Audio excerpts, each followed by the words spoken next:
কালকে সারা রাত বৃষ্টি হয়েছে, সকালও খুব বৃষ্টি ছিল। টিপি টিপি টিপি টিপি বৃষ্টি, বৃষ্টির মধ্যে লাটকা খিচুড়ি বা ভুনা খিচুড়ি যেটাই হোক খেতে খুব মজা, সেটা সবাই আমরা জানি। অনেকেই খিচুড়ি রান্না করেছে, আমিও খিচুড়ি রান্না করলাম। লাটকা খিচুড়ি, ভর্তা আর ডিম ভুনা। ভর্তা বানানোর জন্য আমি এখানে বেশি করে রসুন নিয়েছি, কারণ আমাদের শরীর ব্যথা বেশি। যাদের বেশি শরীর ব্যথা তারা রসুন বেশি করে দিয়ে ভর্তা বানাবেন, খেতেও খুব টেস্ট আর শরীরের জন্য উপকার, ব্যথা কমে।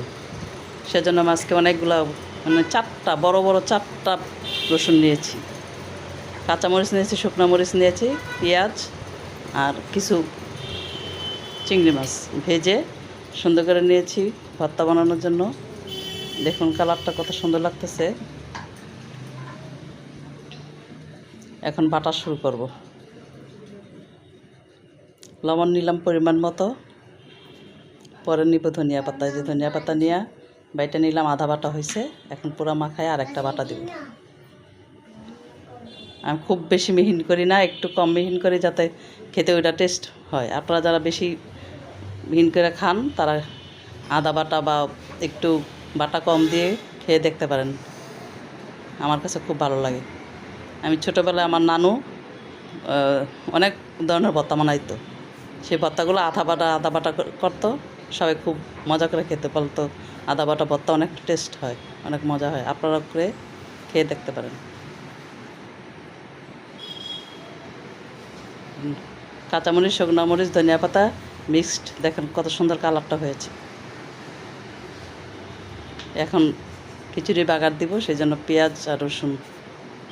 খিচুড়ি বাগারের মধ্যে রসুনটা একটু বেশি দিলে ভালো লাগে। পেঁয়াজ রসুন ভেজে নিলাম।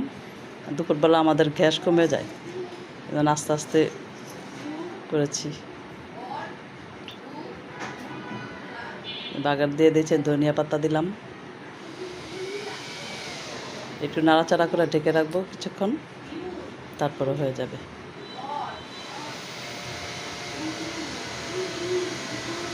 খেতে খুব টেস্ট হয়েছিল। সকালে রান্না করেছি, দুপুরের দিকে আর কি, রাত্রে বয়েস দিলাম। খুব মজা হয়েছে, মাশাআল্লাহ।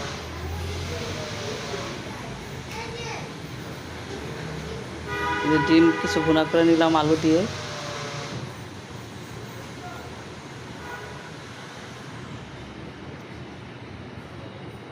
ভালো করে